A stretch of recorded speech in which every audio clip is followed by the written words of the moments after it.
when it comes to the last minute preparation of the exam, it is not about just reading topics, but it is also about some questions like why you started this preparation at the first point. What should be the mindset before the exam and how you should devote time as of now for the exam. So today we will talk about it, but we will try and flip the script a little bit.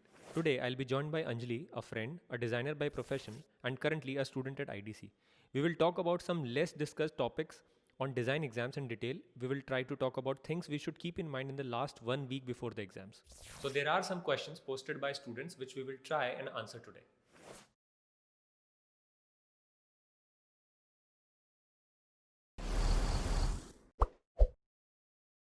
Hi Anjali. Hello, hi.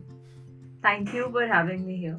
So I think we have got some few questions from students. So I wanted to ask you those questions. So quickly move on to the questions and let's see what you have to say on this question.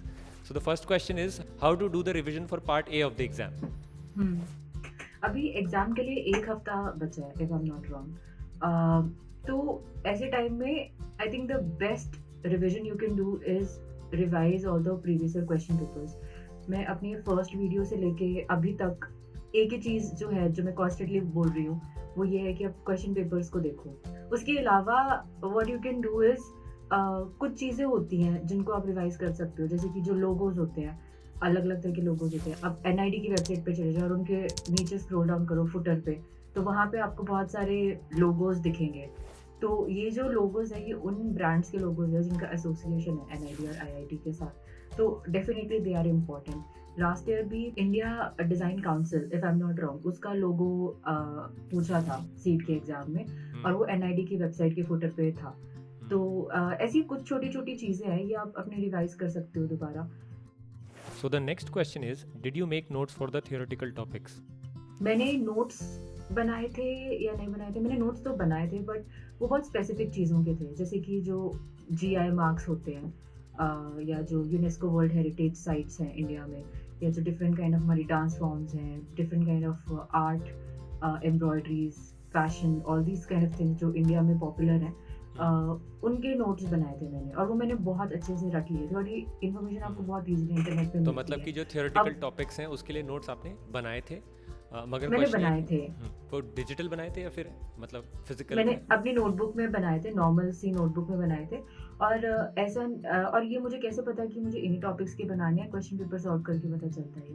क्योंकि जब आप question paper solve करते हो तो आपको पता होता है कि किस टाइप के क्वेश्चंस आते हैं, किस टाइप की क्वेश्चंस को इम्पोर्टेंस दी जाती है सीट के पेपर में, तो वहीं से पता चलता है. एक क्वेश्चन और है इस टाइम के लिए, मतलब कि जनरली स्टूडेंट्स क्या करते हैं कि कुछ और ज़्यादा नए नए टॉपिक्स पढ़ने लग जाते हैं, मतलब कि ये भी पढ़ लो ये भी पढ़ लो. तो क्या मतलब इस वक्त कुछ ऐसा है कि इस वक्त रेस्ट्रिक्ट करना चाहिए कि जो पढ़ा हुआ है वही पढ़ें, या फिर कि जो भी जहाँ से मिल रहा है इस वक्त पढ़ते हैं? मतलब क्या स्ट्रैटेजी क्या होनी चाहिए इस चीज़ को लेकर? आई थिंक ये बहुत पर्सनल चॉइस होगी, इट इज़ वेरी सब्जेक्टिव, ये डिपेंड करेगा पर्सन टू पर्सन. मैंने तो किया था अपने लास्ट मोमेंट में, बहुत फ्रीक आउट हो जाते हैं. रिमेंबर एक दिन पहले काफ़ी फ्रीक आउट हो जाते हैं. मेरे को याद है एक क्वेश्चन आया था, यूएन का था, ओवरऑल यूएन के जो गोल्स होते हैं उसके आइकन्स जो होते हैं, मतलब उसके जो गोल्स के आइकन्स होते हैं, हाँ वो एनआईडी के उसमें क्वेश्चन पेपर में आया था. तो मुझे वो 17 गोल्स थे, तो I wanted to remember them all. तो मैंने उसका स्क्रीनशॉट लेके अपने फ़ोन का वॉलपेपर ही बना लिया था कि every time I look at my phone मेरे को वो आइकन्स याद हो जाएंगे. बट लास्ट मोमेंट तक वो आइकन्स मुझे याद नहीं हुए. ऐसी लास्ट मिनट की जो प्रिपरेशन होती है ऑफकोर्स स्ट्रेस ऐड करती है, बट आई विल नॉट से कि मत करो, क्योंकि it might work for someone, it might not work for someone. So I don't think I am in a position to like tell you that this is the way. अगर कोई भी चीज़ आपको stress add कर रही है तो उसको मत करो, I think. So the next question is, shall I go for some mock test or test series at this point? Eventually आपको एग्जाम तो क्रैक करना है यूसीट के एग्जाम का ना दे करके, तो हम उसे ही प्रैक्टिस करें तो वो ज़्यादा मैटर करता है मेरे को लगता है. प्लस अगर आप पिछले साल के क्वेश्चंस देखोगे यूसीट के और सीट के, वो अपने आप में इतना बड़ा स्टॉक हो गया क्वेश्चंस का कि it is more than enough. What do you से ऑन दिस? यस एग्जैक्टली, ये स्टॉक वाली बात तो है. अगर आप पिछले 10 साल के सीट के पेपर भी सॉल्व कर लेते हो, अब सॉल्व करने में भी ये होता है ना कि ऐसा नहीं है कि आपने एक दिन में एक पेपर सॉल्व कर लिया. वो सॉल्व करने के बाद उसमें अगर 45 क्वेश्चन हैं तो that gives you 45 different topics to study on elaborately. तो it is not like a one day job to solve one question paper. Besides that you have question papers from B arch, तुम उनके कर लो, NID के कर लो, NIFT के कर लो, जो भी डिज़ाइन कॉलेजेस हैं, उनके क्वेश्चन पेपर उठा लो, तो कुछ चीज़ें उसमें तुम्हारी सिमिलर होती हैं, जैसे वो count the number of faces, या फिर जिस टाइप के काउंटिंग वाले क्वेश्चंस होते हैं, कुछ चीज़ें लॉजिक वाले, मतलब इन सारे पेपर्स में सेम होते हैं। मॉक टेस्ट की जहाँ तक बात है, वो मैंने तो दिए नहीं, तो मुझे उसके बारे में कुछ पता नहीं है। मैंने नहीं दिए थे। Okay.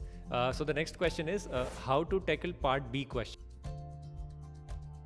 तो मेरे को लगता है कि क्वेश्चंस को रीड करना प्रॉपर्ली ज़रूरी है. फॉर एग्जांपल कि जिसमें स्केचिंग का क्वेश्चन था आई थिंक सीड में, जिसमें had to draw the fisher woman there, तो उसमें मेंशन था कि you have to use only pencil, इसके सिवा कुछ यूज़ नहीं कर सकते. तो वहाँ पे अगर आप ये छोटे पॉइंट्स मिस कर जाएंगे तो may be this can be. ये चीज़ मैंने भी की थी. मैंने ब्रश पेन यूज़ किया था, बट मुझे ऐसा लगा उस टाइम, पता नहीं, मैंने भी ये मिस्टेक की थी. मैंने पेंसिल के अलावा और भी मटेरियल यूज़ कर लिया था. ऑफ कोर्स मिस्टेक्स मैंने किए हैं, मेरे सारे परफेक्ट आंसर्स नहीं है, so I can't tell you what the right way to give those answers is. Somehow clear हो गया है, तो अभी मैं बैठ के इस बारे में बात कर पा रही हूँ. But still question reading is important, then you definitely conclude. Extremely important, extremely important. मतलब अगर तुमने वो चीज़ कर दी, अगर तुमने पढ़ लिया फिर भी तुमने कुछ और चीज़ किया, तो वो एक ही सिग्नल देता है उसको, एग्जामिनर को, कि आपने सिंसियरली नहीं पढ़ा इसको, कंसंट्रेशन, यू नो, कंसंट्रेट नहीं किया. ये छोटी छोटी स्किल्स आपके बारे में वो कन्वे कर देता है, जैसे आपने. What about the stationery thing? I mean many times I think stationery वाला part is answered everywhere on YouTube as well, but क्या stationery you should carry, और इसके बारे में? What worked for me was that I carried very less of stationery. ये मेरा pouch है, इसी पाउच को लेके गई थी मैं, और इसमें मैंने डाली थी 2 2B pencils, 1 B pencil, 2 2H pencil, और इरेजर, शार्पनर, और 5 पेंसिल कलर्स. That's it. और मैंने कुछ नहीं डाला. और हाँ, वो स्केच पेन डाला था, ब्रश पेन जो होते हैं माइक्रोन का, ये चीज़ें ये डाला था बस. Nothing else. I have seen people carrying big bags of colours, and Staedtler भी अगर वो लेकर आ रहे तो पूरा का पूरा 28 कलर्स का पैकेट लेके आ जा रहे हैं. It will just waste your time ही नहीं है वहाँ पे आप सोचने लगोगे कि अब ये कलर चूज करो, इसके लिए मैं ये कलर बताऊँ या क्या करूँ. बिल्कुल. And that is where fast sketching I think means a lot in terms of when we are practicing for part B, isn't it? Yes. अभी जैसे बहुत बार मुझे भी लोग भेजते हैं अपना पार्ट बी के क्वेश्चन सॉल्व करके भेजते हैं. देर वेरी नाइस, बहुत अच्छे से उन्होंने भेजा होता है, बहुत अच्छे से उनके आंसर्स, आइडिया, सब कुछ अच्छा होता है, नीटली डन होता है. But when I ask them कि how much time did it take you to do, they will be like 1.5 घंटा लगा इसको, कुछ 1.5 hours. That's not the kind of time you have during the exam, and now is the time to start practicing doing it in 20 minutes, you know, all of that, starting from ideation to actually your final drawing. So what happens is, if you're not from the design background and you don't know much about illustration and drawing, then what I will suggest is go and follow a lot of comic pages. Go follow illustrators. So what illustrators do is वो एक complicated चीज़ को simplify करके बना देते हैं. अभी ये last year भी सीट में क्वेश्चन आया था, वो ऑब्जेक्ट्स को सिंप्लीफाई करने का, क्वेश्चन नंबर 3 पार्ट बी. तो this is important. You need to, as a designer, you need to know how to simplify a complicated shape. This Walt Disney drew a rat like a Mickey Mouse, you know. That's not how a rat looks like, but it's still a rat. So there are different ways to illustrate a particular object, and you should find the quickest and the easiest way to do it. So the idea is not to draw a very detailed, very beautiful sketch. The idea is to convey your idea very quickly, neatly, understandably.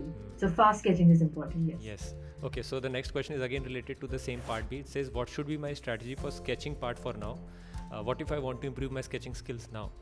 What you can do is just draw every day. मतलब ये बहुत ही basic चीज़ है. ये हमें newspaper लो, ठीक है, very simple. Newspaper लो, सबके घर पे आता है. पेंसिल लो, उसको ऐसे पकड़ लो पेंसिल को, न्यूज़पेपर बिछाओ, लाइनें खींचो. जहाँ से स्टार्ट हो रहा है न्यूज़पेपर और जहाँ से ख़त्म हो रहा है, लाइनें खींचते रहो. तो हमारी फर्स्ट सेमेस्टर की आधी टास्क सिर्फ लाइनें खींचना थी. हमने बस रोज़ की 100 500 लाइनें खींची हैं पेजेस पे. वो क्या करता है, आपका हाथ खोल देता है. स्केचिंग इम्प्रूव करने के लिए ड्रॉ एवरीडे ऑब्जेक्ट्स. और it's not much time that you in dedicating to this podcast सुन लो अभी तुम यूट्यूब वीडियो देख रहे हो अभी निकाल लो पेपर यार अभी लाइन खींचना शुरू कर दो माइंडलेस टास्क है दिमाग नहीं लगेगा इसे लाइन खींचनी बट तुम्हारा हाथ खुलेगा और ऑब्जेक्ट्स को देखो बॉटल पड़ी है सामने इरेजर पड़ा है उसको बनाओ जल्दी बनाओ फास्ट कैचिंग खुल जाएगा हाथ हो जाएगा एंड ऑफ द डे कि वो एक स्किल है और स्किल सिर्फ प्रैक्टिस से ही एस किया जा सकता है ना absolutely anyone can draw everyone can draw मैं ड्राइंग की तो नहीं बट विजुअल स्टोरी टेलिंग की वर्कशॉप्स करती हूँ अपने लोकल जहाँ पे मैं रहती हूँ हिमाचल में गाँव में जहाँ पे लोगों को नहीं पता इन चीज़ों के बारे में कुछ नहीं पता है उनसे ड्राइंग बनवा दी मैंने उनसे करवा दिया क्योंकि एवरीवन कैन ड्रॉ बस वो है कि तुम्हें प्रैक्टिस करनी पड़ेगी थोड़ी सी Okay, so the next question is, I have been practicing MSQs and I'm not just having them right no matter how much I am trying. As the exam is approaching, will it be right to leave those questions blank in the exam or should I mark which I would feel right at that time? This is the common sense ना अगर उसमें negative marking है तो अब क्यों करोगे उसको What I know is कि 2019 तक इन 3 सेक्शन में से सिर्फ एक सेक्शन में नेगेटिव मार्किंग होती थी बट 2020 से उन्होंने इन 3 में से NAT को छोड़ के बाकी दोनों टाइप ऑफ क्वेश्चंस में नेगेटिव मार्किंग करना स्टार्ट कर दिया तो of course this make things difficult but this is difficult for everyone if you are not sure for the answer उसको मत करो अगर श्योर नहीं हो तो मत करो मैंने अपने एग्जाम में 8 क्वेश्चन छोड़े थे तो मेरे 3 क्वेश्चंस नेगेटिव में थे जब मैंने अपना टोटल स्कोर किया तो मेरा टोटल कुछ हो रहा था 60 प्लस आ रहा था बट बिकॉज मेरे 3 क्वेश्चंस गलत थे तो मेरा 58 पॉइंट कुछ हो गया बट अगर मैंने वो 8 गलत किए होते 8 के 8 करके गलत किए होते तो मेरा स्कोर 50 कुछ होता तो basically the point is this is a competitive exam और यहाँ पे ये इम्पोर्टेंट है कि आप क्या छोड़ रहे हो इंस्टेड कि आपको सब कुछ अटेम्प्ट नहीं करना है यहाँ पे देखो पार्ट ए को सॉल्व करने का जो मोटिव है ना वो ये है कि पार्ट बी तक पहुंचना है क्योंकि पार्ट बी तुम्हारा तभी इवैल्यूएट होता है जब पार्ट ए तुम्हारा क्लियर हो जाता है The peak time of creativity varies throughout the day. For me, it's mostly in the evening, but that too varies depending on the daily work. Also, mood being one of the factors. Since the exam is in the morning, so do I have to intentionally sit at those hours for my brain to get used to it, or will it perform well as it's in the exam itself? पहले तो question बहुत genuine मेरे को लगता है कि ठीक मतलब बात कर रहे हो कि यार मैं तो उस वक्त चलता है मेरा दिमाग तो मतलब मैं किस वक्त सोचूं इस बारे में तो पहले तो एग्ज़ाम के हिसाब से ओरिएंटेशन करना अपनी हैबिट को डेवलप करना ही बहुत ज़रूरी है मतलब ऑब्वियसली आप सुबह उठ करके देर से उठोगे लेट पहुँचोगे एग्ज़ाम में वहाँ पे दिमाग नहीं चलेगा क्योंकि वहाँ तो दूसरे ही हबड़ तबड़ में रहेंगे तो ऐसा नहीं होना चाहिए रिलैक्स मोड में ही एग्ज़ाम देने जाना है तो इसके लिए अपना जो भी टाइमिंग है जो भी शेड्यूल है उसको अकॉर्डिंगली शिफ्ट तो करना ही पड़ेगा एग्ज़ाम के अकॉर्डिंग और ये करने के लिए मेरे को लगता है कि अभी बिल्कुल राइट टाइम है 1.5 हफ्ते का टाइम है अभी अगर अभी से भी शुरू करेंगे सुबह उठना उस टाइम पर और उस टाइम पर बैठना क्वेश्चन को सॉल्व करना शुरू करेंगे तो मेरे को लगता है कुछ हेल्प करेगा what about you in this case what was your absolutely मैंने भी एग्जाम के कुछ दिन पहले से ये स्टार्ट कर दिया था तो मतलब जब आप एग्जाम की रिवीजन करते हैं ना there are lot of other things that you have to prepare ये एग्जाम 50% होता है बाकी 50% होता है कि आप अपने बायोलॉजिकल क्लॉक को सीधा कर रहे हो मेरे टाइम पे मैं घर पर ही थी थोड़ा मुझे ऑफ था मैं तो सोती रहती थी मतलब दोपहर को भी मैंने सो जाना तो मेरी बायोलॉजिकल क्लॉक बहुत मेस्ड अप थी तो मैंने खुद को बिठाया इस तरह से कि मैं तो मतलब तो स्टैमिना बिल्डअप करना जरूरी है बेसिकली हाँ ये जरूरी है और ये इस मतलब you don't need to force it कि नहीं बैठा गया 2 दिन तो ऐसे नहीं वो हो जाता है ना मतलब काफी आराम से बस उठ जाओ सुबह 6 बजे उठ जाओ 7 बजे उठ जाओ जहाँ तक क्रिएटिविटी की बात है तो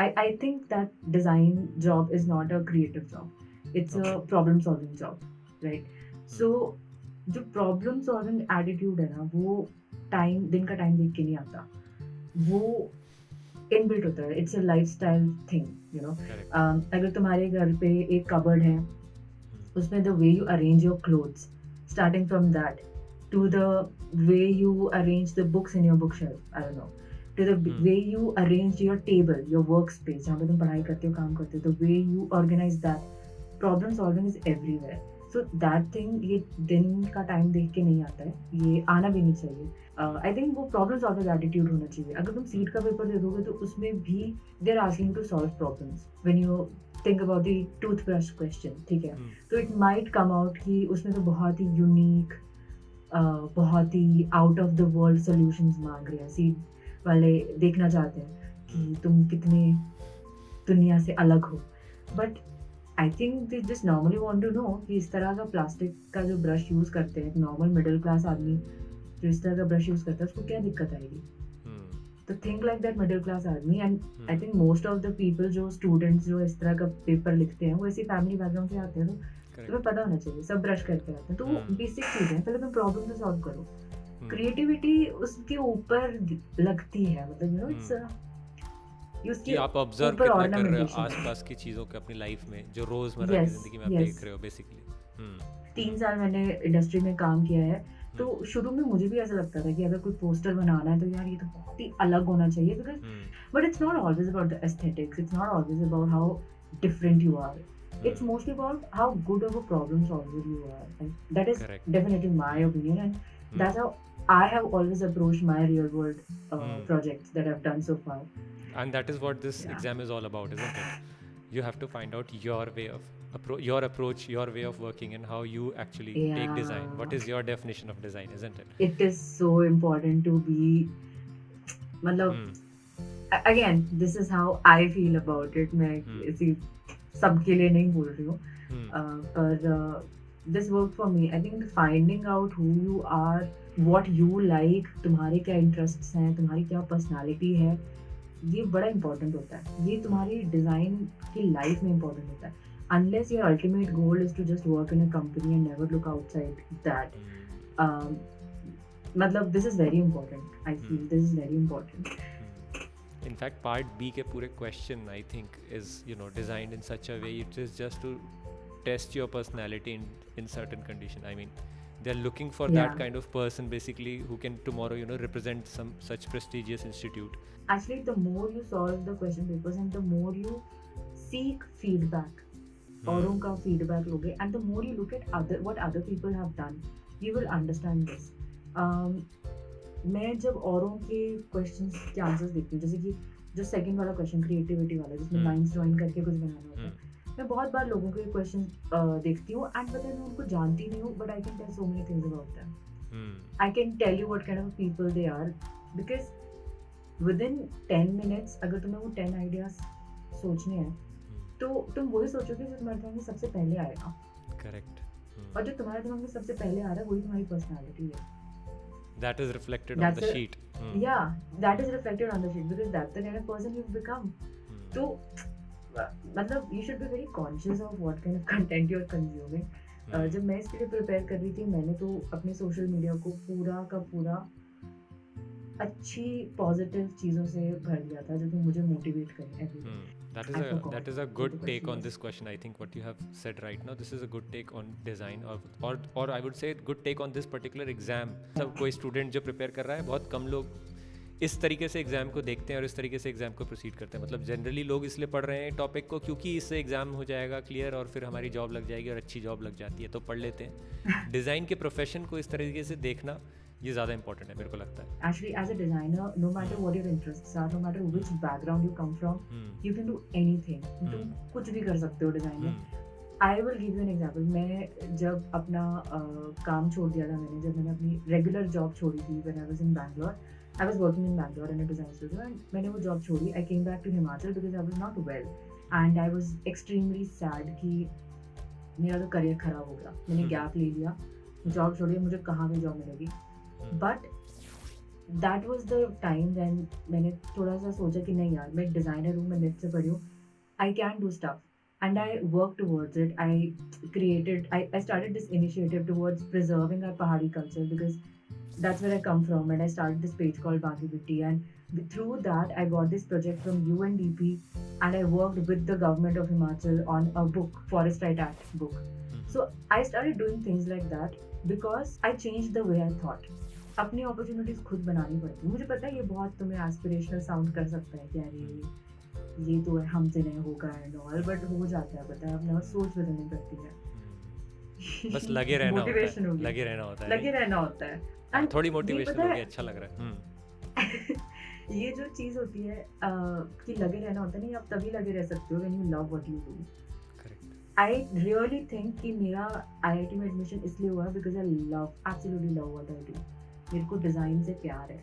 मेरी लाइफस्टाइल में डिजाइन है. तो डिज़ाइन से प्यार है, इन्फेचुएशन नहीं है. ये बहुत इंपॉर्टेंट है, isn't it? किसी को देख करके डिज़ाइनर बनने का मन नहीं हुआ है. लिटरली उस प्रोफेशन को समझा है, उसको डिफाइन किया है, अपने अंदर इम्बाइब किया है, तब कोशिश करा है कि मेरे को डिज़ाइनर बनना है. मतलब बेसिकली हम इसी बारे में बात कर रहे हैं, जो कि बहुत अच्छी चीज़ है मेरे को लगता है. या फिर बहुत कम लोग हैं जो इस पर्सपेक्टिव से देखते हैं डिज़ाइन को, या फिर इसके बारे में बात करना चाहते हैं. मेरे को पता है कि इस वक्त जो स्टूडेंट प्रिपेयर कर रहे हैं, जो इस वीडियो को देख रहे होंगे, उनको भी इस वक्त थोड़ा सा लगेगा कि हम लोग पता नहीं कौन से टेंजेंट पे बात कर रहे हैं. बट बिलीव मी, जो भी लोग इस वक्त देख रहे हैं, मेरे को ये बोलना है कि एक्चुअली बहुत इंपॉर्टेंट पर्सपेक्टिव पे बात कर रहे हैं. Okay, I will move on, will talk about it in some other video in detail, ताकि ये ज़्यादा ना हो जाए. बट नेक्स्ट क्वेश्चन भी कुछ इसी से रिलेटेड है.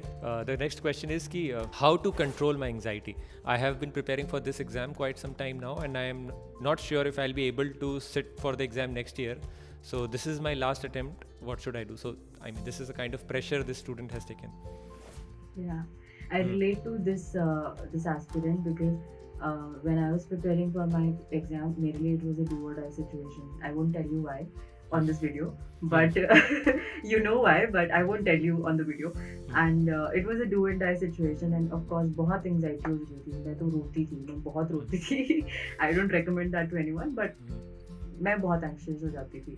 कुछ चीज़ है ना, वो हमारे हाथ में नहीं है. पेपर कैसा आएगा, पेपर में क्या क्वेश्चन आएंगे, मैं कर पाऊंगी या नहीं, ये सब तुम्हारे हाथ में नहीं है. तुम बस अपनी तैयारी पूरी कर सकते हो. But there are some things which are in your hand, and you can make sure that they don't go wrong, so that you save yourself from some extra anxiety. For example, making sure your admit card is printed, making sure you know where your exam center is, you know कि वहाँ पे commute कैसे करना है, कौन तुम्हारे साथ जा रहा है, कितनी दूर है, कितना टाइम लगेगा, ट्रैफिक जो भी हो उसको माइंड में रखते हुए, तुम्हारी स्टेशनरी तुम्हारे पास है या नहीं, तुमने कपड़े क्या पहनने हैं. जनवरी में ठंड होती है, you should be very comfortable, क्योंकि अगर तुम्हें ठंडी लग रही है वहाँ पे एग्जाम हॉल में बैठ के, तो तुम कॉन्सेंट्रेट नहीं कर पाओगे. पानी की बोतल है या नहीं, ये कुछ चीज़ें हैं ना, ये एग्ज़ाम तो नहीं है बट ये एग्ज़ाम के साथ होती हैं. तो अगर तुम इन चीज़ों को सुलझा लोगे अच्छे से, तो there will be only one issue to focus on, which will be your exam. तो मतलब कि मैं अगर कंक्लूड करूँ तो बेसिकली मेरे को ये लग रहा है कि थोड़ा सा एंग्जाइटी भी ज़रूरी है ना. वो थोड़ा सा आपको प्रोएक्टिव बनाता है इन टर्म्स ऑफ कि आपको क्या करना चाहिए एग्जाम में. योगा कर लो, थोड़ी मेडिटेशन कर लो. पता है मुझे बहुत आंटी टॉक्स हो रही हैं ये, but it really helps. It definitely helps. Aunty talks are good for a reason, you know. और एक और चीज़ होती है, एंग्जाइटी हटाने के लिए you need to understand कि this is not the end of the world, you know. You make it the end of the world by thinking too much about it. Your focus should be just on those 41 questions and those 5 questions in part B. That is all that you need to think about. अगर तुम मतलब basically उस zone में जाना जरूरी है exam के इन दिनों में, उस जोन में जाना जरूरी है. हाँ, और खुद को पॉजिटिव रखना ज़रूरी है. घर पे अपने फैमिली प्रॉब्लम्स होती हैं, नहीं समझते, लड़कियां होती हैं, शादी करवा देंगे, प्रेशर होता है, ये बहुत चीज़ें होती हैं. मैं ऐसी चीज़ों से भी बहुत ट्रबल हो जाती थी. तो my friend use to tell me कि जस्ट इमेजिन योर सेल्फ, अगर तुमने ये एक हफ्ता खुद को सेन रखा, just think about one thing, this is temporary, life after IIT is permanent. So focus on your exam, just give your exam your best. यहाँ पे मतलब मेरे को लगता है एक और चीज़ मैं ऐड करना चाहता हूँ, क्योंकि अब हम लोग यहाँ पे इस वक्त मोटिवेशन वाले फैक्टर पे आ चुके हैं. तो मेरे को इस वक्त बहुत सारे मेल भी आते हैं बच्चों के, जैसे कि कई उनके घर में या फिर उनके रिलेटिव्स में कि कई लोग अभी क्योंकि पैंडेमिक का सिचुएशन चल रहा है, तो उनके साथ मतलब हुआ है, उन लोग भी गुजरे हैं मतलब कोरोना से, कोविड से, तो वो बहुत बड़ा गैप आ गया उनके साथ. तो जनरली दे मेल करते हैं मेरे को कि क्या अब मैं कर पाऊँगा या कर पाऊँगी, मेरे सब हो पाएगा, मतलब मेरा तो बहुत बड़ा गैप हो गया, 15 दिन 20 दिन है ना, तो क्या हो सकता है. तो मैं मतलब जनरली उनको भी यही बात बोलता हूँ कि और भी जो लोग एग्ज़ाम देने जा रहे हैं ना, सिर्फ एग्ज़ाम आपका ही नहीं हो रहा है, यहाँ पे एग्ज़ाम सबका ही हो रहा है ना उस दिन. और उन सब लोगों का, जिन लोगों ने एग्ज़ाम देने जा रहे हैं, सब लोग इसी प्रोसेस से गुजरे हैं, इसी टेंशन से गुजरे हैं. किसी और के घर में भी ऐसा ही हुआ है, लेकिन उसके बावजूद एग्ज़ाम उस दिन होगा और बच्चे सेलेक्ट होंगे फिर भी, और एडमिशन IIT फिर भी लेगा, लेट्स से, ठीक है ना, या ऐसी एडमिशन उस दिन फिर भी लेगा. तो अगर आपके गैप भी था, मैं तो ये बोल रहा हूँ कि अगर आपको हुआ था या कुछ भी ऐसा आपके साथ मिस हैपनिंग हुई थी जो कि नहीं होनी चाहिए थी, तो आप ये मनाओ कि वो पहले हो गया और अब आप एग्ज़ाम देने के लिए बैठ सकते हो आराम से. तो जो 15 दिन 20 दिन मान लिया गैप हुआ था, still you have to cope up, you will have to fight, क्योंकि उस दिन तो एग्ज़ाम होना और बच्चे तो सेलेक्ट होने. वीडियो को कंक्लूड करने से पहले एक लास्ट क्वेश्चन है कि why seed ask these kind of questions which are not found anywhere or in any other exam. So first of all, I would like to really appreciate the person who has asked this question because no one asked this question. हर कोई ये पूछता है ये question solve कैसे होता है, कोई ये नहीं पूछता कि पूछ क्यों रहे हैं यार। एग्जैक्टली ये क्वेश्चंस ऐसे क्यों पूछे जाते हैं, ये तो जो एग्जामिनर सेट करता है पेपर उससे बेटर नहीं बता सकता कोई। बट जो मेरी इसकी अंडरस्टैंडिंग है वो ये है कि all the questions that you see in part A part B, they basically the tip of the big iceberg. It's that gate that you have to cross to enter into the big world that IIT has to offer. I'll give you an example. Part A में this come ना ये painting वाले questions आते हैं, जैसे राजा रवि वर्मा जी के questions कि painting पूछ लेंगे, या फिर तुम्हारे अजंता लोरा केव्स की पेंटिंग्स दिखा के पूछ लेंगे। आईआईटी में रिविजिटिंग अजंता को लेके एक प्रोजेक्ट हो रहा है, मतलब अजंता लोरा केव्स पे एक प्रोजेक्ट हो रहा है पूरा का पूरा आईआईटी में। You should know these things. इसीलिए मैं कहती हूँ कि आईआईटी की वेबसाइट पे जाओ, सीड की वेबसाइट पे जाओ, वेबसाइट देखो किस टाइप के प्रोजेक्ट्स होते हैं। तो इसीलिए जब इतना बड़ा प्रोजेक्ट हो रहा है अजंता लोरा को लेके आईआईटी में, तो they would at least want you to know कि अजंता लोरा है क्या, वहाँ पे अगर पेंटिंग है तो वो है किसके related. Before you are able to design a solution, it is very important to come up with good problem statements. तो ये तुम्हारा वही चेक कर रहे हैं, बट बहुत एक छोटे से लेवल पे। हमने पूरा एक सेमेस्टर लगा दिया and we are still working on this, we still refining how to identify good problems. IIT Bombay के जब तुम डिस्ट्रेशंस करोगे तो उसमें कुछ टास्क करनी होती है। एक ऐसे लिखना होता है 1000 वर्ड्स का, तो उस टाइम जब तुम देखोगे कि यार 1000 वर्ड्स का ऐसे, अभी हम कॉलेज में बैठ के 5,000 के वर्ड्स के ऐसे लिख रहे हैं एक हफ्ते में, and these are like submissions with all the classes that we have to do. So this is just a small thing, वो तुम्हारा टेस्ट कर रहे हैं। So if you are not able to write that 1000 words of essay, तो तुम 5000 words वाली ऐसे की असाइनमेंट नहीं कर पाओगे ना। The answers that you were giving, we have covered most of the questions there itself, so I'll not be taking more question. I think इस वीडियो से जो भी लोग देख रहे हैं कुछ ना कुछ उनको आइडिया ज़रूर लगा होगा एग्ज़ाम के पॉइंट ऑफ व्यू से कि कैसे ये लास्ट 1-1.5 हफ्ता हम लोग एग्ज़ाम के लिए कैसे अपने आप को डिवोट करना चाहिए, किस बारे में सोचना चाहिए। जैसे कि हम भी बात कर रहे थे कि जो असली ज्ञान है ना वो हम हर जगह ढूंढते हैं। वो अभी आप ये यूट्यूब वीडियो देख रहे हो, आप इसमें ज्ञान ढूंढ रहे हो, इसमें से कुछ मिल जाएगा, मेरा पेपर अच्छा हो जाए। आप अपने दोस्तों से बात करके ज्ञान ढूंढते हो, आप इंस्टाग्राम पे और चीज़ें लेके ज्ञान ढूंढते हो, पर जो असली ज्ञान है ना वो क्वेश्चन पेपर्स में है, मतलब प्रीवियस क्वेश्चन पेपर्स में है, राइट। तो for every one YouTube video you watch regarding seed, you should solve 4 question papers. I said what I said. So go solve 4 question papers for every YouTube video that you watch. वो तुम्हारा ratio होना चाहिए।